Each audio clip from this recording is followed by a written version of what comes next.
This episode has been made possible by the BC Ale Trail. Arrive thirsty, leave inspired at bcaletrail.ca.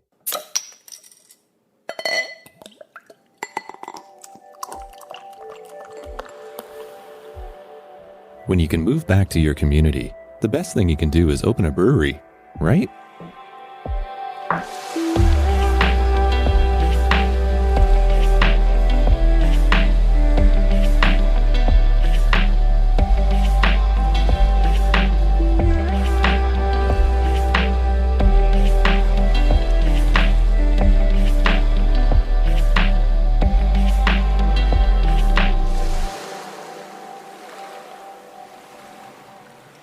Welcome to the Cascadian Beer Podcast. My name's Aaron and I'm a Cascadian. In this podcast series, I profile the unique breweries of Cascadia, a region that has a strong presence in the international beer scene. Cascadia is a bioregion in the Pacific Northwest on the North American continent. It's made up of the U.S. states of Washington and Oregon, as well as the Canadian province of British Columbia. If you've been enjoying this podcast series, or if this is your first time here, I do hope you hit subscribe in your favorite podcast app. It doesn't cost you anything, and you'll never miss an episode. A few months ago in the spring, I was in Penticton attending and being part of the judges panel for the Okanagan Fest of Ales. While there, I stopped in to say hi to some friends of the podcast who were in the process of opening their own brewery. Like many stories I've encountered while making this podcast series, things don't always go according to plan. The brewery had to change their name for various reasons a few days before my visit, but now they are fully open and operational. So here's my conversation with Slackwater Brewing. My name is Chris Vandenberg, and I am the brewmaster of Slackwater Brewing. And I am Liam Peyton, general manager and marketing manager for Slackwater Brewing. So, we're here. It is the Fest of Ales weekend. You guys aren't open yet, but we're sitting on your soon-to-be lovely patio. It's quite a nice day out right now. Yeah. It's coming up nice. It was raining all yesterday and all morning. But Yeah, well, I flew in from Vancouver, and we took it all from you, so... Perfect. Perfect. Thank you. Thanks, man. Love sunshine in the Okanagan. We're here, Slackwater. It's a soon-to-be brewery. You are going to be brewing next week, right? That is the plan. Note the time. Should be the day. It is April 11th when we're taping this, so Tuesday, huh? Yeah, you can hold me to it. I'll be there Instagramming him the second he mashes in, so hold us to it next Tuesday. Okay. The whole brewery is operational as of this week, and so I've been cleaning and passivating all of the tanks kind of nonstop around the clock. Right. And I'm going to apologize to the listeners that it's made me a little bit loopy. Okay. Well, for a kind of a hopefully an easy question for you then, Chris, how did beer find you? That is a great question. I actually have to give credit to my partner, Cleo Neville. We met about 10 years ago, and she was making cider in a little punk house in East Van. Right. And I gleaned some things off of her. I was working as a mental health worker on the downtown East Side, and that job got a little stressful for me. And by then, I had forayed into wine and beer as well as on the homebrew scene. So I decided to pursue my other passion and ended up taking a job working in the warehouse at Parallel 49. Right. So the first job in the industry there, and did you move around at all in the Lower Mainland? Yeah, so I started in the warehouse at Parallel 49, moved my way up to working on the bottling line, and I was sort of running the bottling line by the time I left. I wanted to move into the brewer position, and Postmark was hiring, so I jumped over there, brewed there for a few years, and most recently I've been at Powell working with Dave Boquette, who's just been an absolutely amazing experience. Yeah. How about you, Liam? How did beer find you?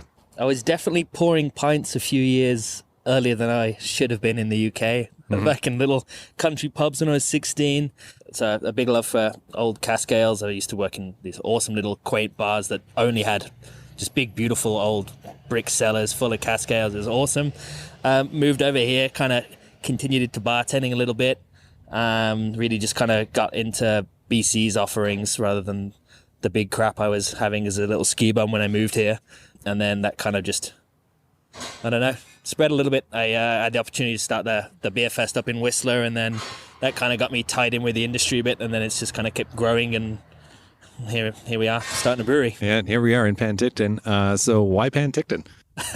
My wife's from Penticton, so the idea for the brewery came about 5 years ago between myself and Kelsey, my now wife. She's from here. We kind of always had the idea of moving back and settling here. Ultimately, we were in Whistler, then Vancouver for a few years, and it's just such a nice pace of life out here. It's a lot nicer than being in the city, as fun as it can be out there. But as well as opportunities for a brewery out here. There's some fantastic local breweries out here, but it's nowhere near as saturated as it is on the coast. And there's a huge community vibe out here that we really dig.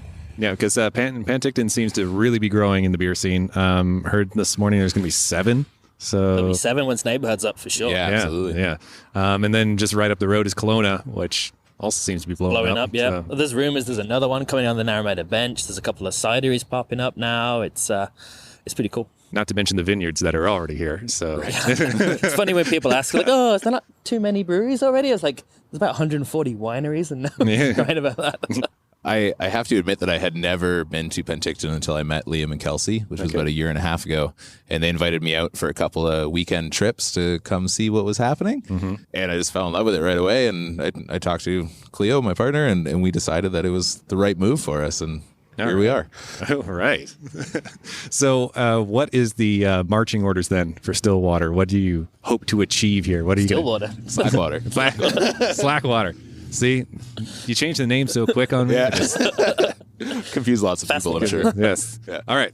So Stillwater. What are the Slackwater? I do love Stillwater. Yes, Stillwater. Don't get me wrong. That's why it's stuck in my head. Not complaining. There we go. Take 3. Don't sue us. Sweetwater. Damn it. I almost did it again. Slackwater. What do you guys hope to, what's your mission statement here when it comes to beer? Well, my mission statement when it comes to beer specifically is I love working with what's around me. It's really easy to bring ingredients in from all over the place, but like we have such a beautiful amount of things to work with here. I mean, we can work with the wineries, we can work with the cideries. There's all sorts of local produce, vegetation, spices. Got those Summerland sweets. Yeah, exactly, right?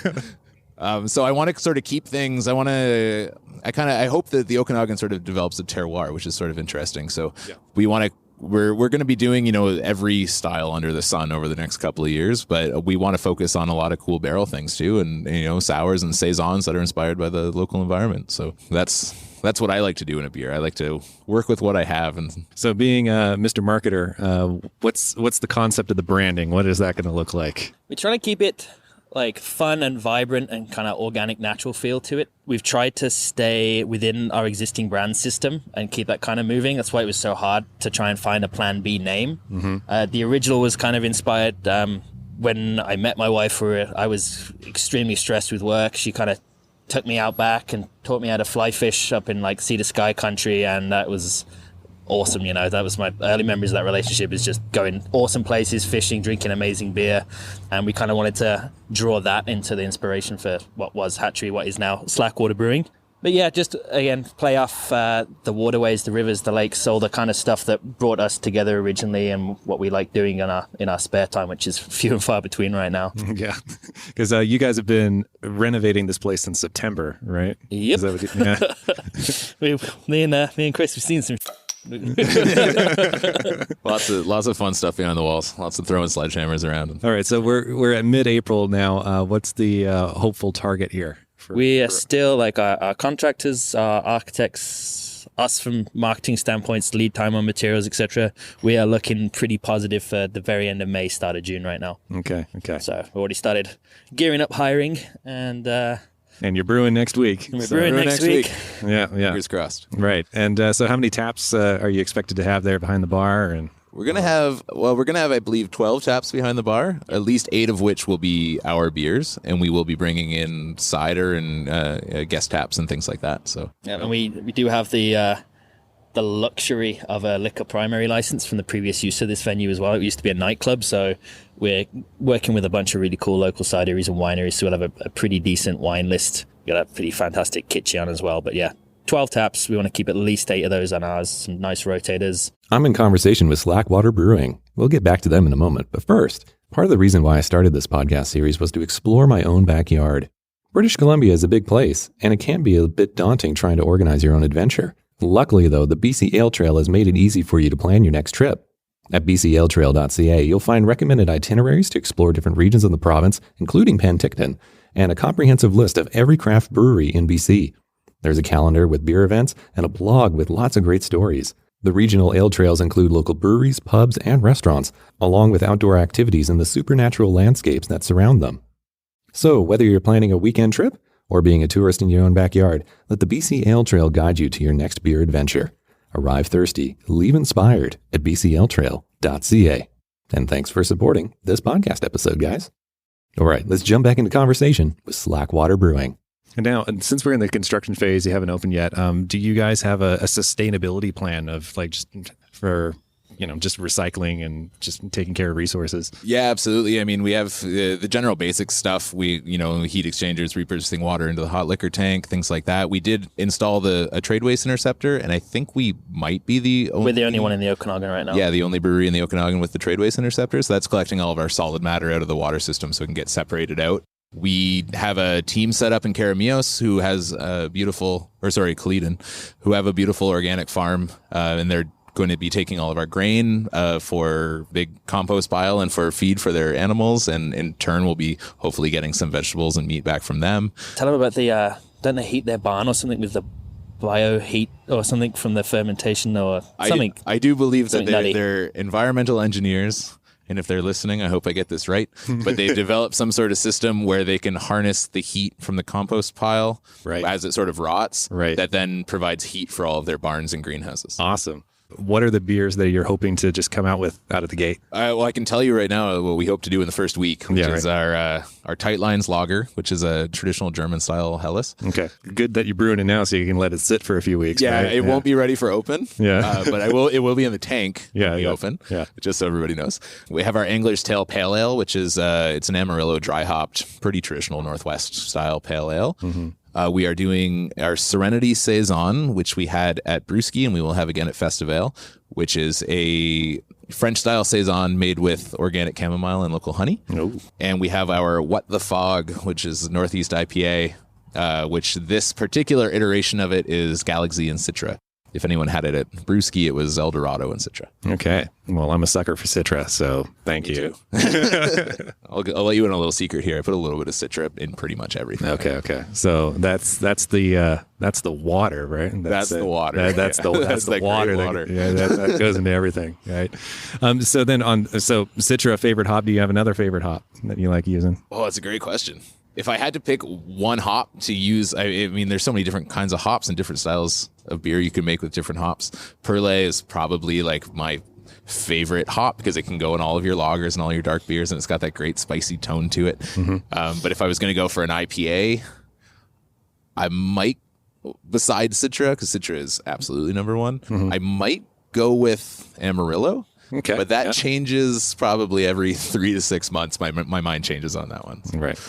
Liam, what beer are you most looking forward to getting on tap? What's your go-to that you hope to have here? Oh, you know what? It's been so, since I creeped on Chris on Facebook and asked him if he wants to be part of this, we went through 12, 18 months of just super fun Sundays where we just throw stuff on the grill and homebrew a bunch of all these crazy cool ideas and stuff. Definitely anything hopped coming out of Chris's repertoire is like every rendition of our pale ales, IPAs, New England IPAs has been freaking phenomenal. Mm-hmm. So definitely looking forward to those. And going back to Chris's comments on trying to work with our local agriculture and terroir as well. I think both of us share a big affinity for Saison farmhouse style beers that we really want to execute and own out here because we're not on a farm, but look where we are, surrounded by these beautiful orchards, vineyards, all this cool stuff out here that, it's kind of waiting to be played with. So that, and as mentioned earlier, Old English stuff. We are putting a cask engine in, so awesome. I mean, you couldn't open your own place without putting one in, right? No, it was a firm. It's happening, and we're going through all the exciting part right now, getting all of our breathers and self-tilting stillage and getting what else we're getting? glycol racking for it to keep them going. All right. We're not messing around when it comes to casks. I'm pretty excited, and hopefully No bar top casks for us. no bar top casks for us. All right. We do have a traditional English mild that will be at festival as well. Okay. Yes, we're Although I tapping guess that this will just air Saturday. after that. So, Just Saturday. Just Saturday. All right. so all that right. information is irrelevant. It was delicious. Future Aaron in the edit will tell you how great it was. So, aside from a name challenge, what have been some of the greatest challenges that have come up here in this whole process of trying to open? When you take over a pre-existing building, you go a little bit blind. You walk in, you're like, here's a building. It works. You know, they had power for the nightclub. They had running water. They had everything. And then you start There's a bar. And you start trying to put a brewery in it, and you end up throwing most of that stuff out and having to rebuild everything from the ground up. So there was a literal money pit when we dug up the dance floor.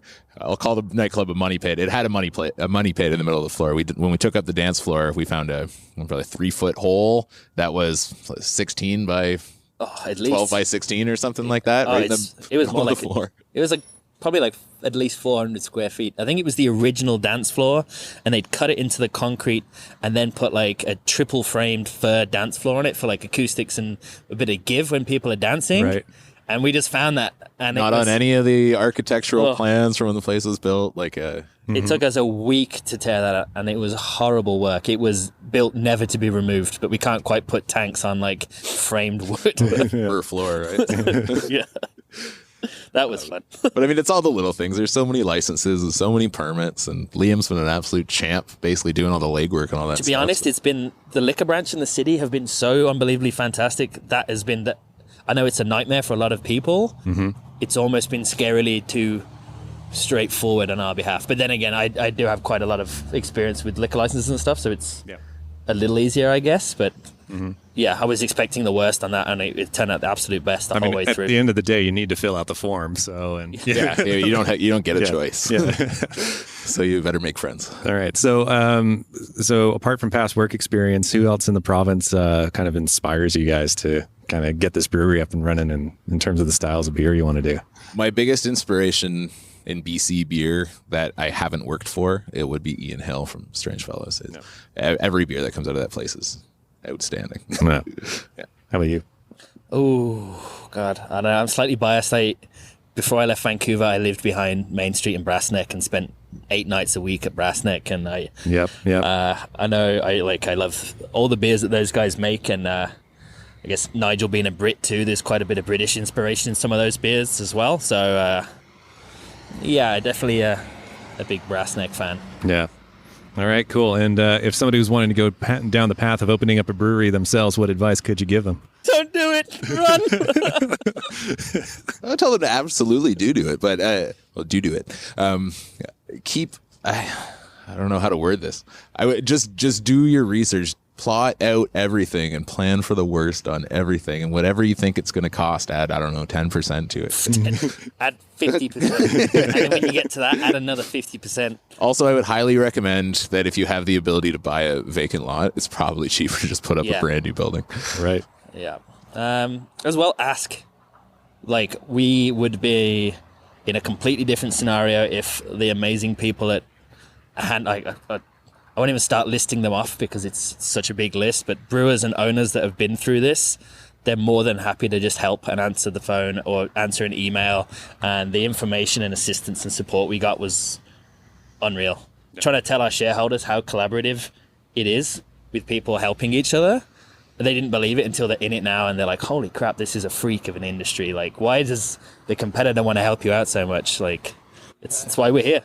We've had help from quite literally all over the country, but specifically like the Penticton brewers, all the other breweries in town have gone absolutely just over the top to help us out on like the littlest things, you know what I mean? We borrowed equipment from Cannery. We did our first batches for a little beer festival at the ski hill at Cannery. Half our kitchen's in storage over at Bad Tattoo. Yeah, Bad Tattoo let me tinker with their brew house for a day because we bought all of our tanks from Ripley Stainless, which is a local fabricator in Summerland, and Bad Tattoo has a similar system, so they let me basically just get dirty one day for no particular reason. Actually, my new favorite toy, the cask engine's a gift from Bad Tattoo. All right, because they just ceased to use it a few years ago. So sweet. How awesome's that? Oh yeah. It's outstanding. Penticton is great. I mean, brewing in East Van, I was a little bit hesitant to leave East Van because East Van is such a tight community of brewers, and I came here and it's like nothing changed. Nothing skipped a beat. You know, it's everyone here is just as tight, just as good friends, just as willing to help. Safety meetings every other week where all the brewers get together, and through the Penticton Ale Trail, Kim's been doing an absolute phenomenal job at keeping us all up to date and on track with everything together and aligned, and it's pretty awesome. All right. Well, congratulations, guys. Thank you. I mean, you've made it this far, and you're going to brew beer next week, and can't wait to come back and visit when you guys are actually open. So. Yeah, I hope you get a real beer one of these days. Well, I mean, I'm going to have a pseudo beer this weekend at Fest of Ales. It's really beer. Yes, but it's not on that fancy new system you just showed me. Yeah. So, yeah. Which I just can't wait to get my hands on. All right. Thank you both. Yeah. Thank you. Cheers, Aaron. Huge thank you to the team at Slackwater for their time. It was great seeing everybody in the construction phase, and I cannot wait to go back and visit. And since I'm future Aaron here, as mentioned in the interview, the beers were fantastic at Fest of Ales. I'd really like to thank the team in Penticton and the tourism board, and also the organizers of the Okanagan Fest of Ales. It was a great time out there, and I can't wait to attend next year. I'd love to go back. So yeah, Slackwater Brewing is now open and operational. I hope you get a chance to stop by. If you enjoyed this episode of the podcast, I do hope you're subscribed in your favorite podcast app. But if you also want to follow us on social media, you can by going to facebook.com/Cascadian Beer. I'm on Twitter at Cascadian Beer. I'm also on Instagram at Cascadian Beer Podcast. For more information about this podcast series and this episode in particular, you can go to the website at cascadian.beer. Big thanks again to the BC Ale Trail for making this episode possible. And thank you so much for your time. I really appreciate it. Have fun, be safe, and until next time, remember, support your local.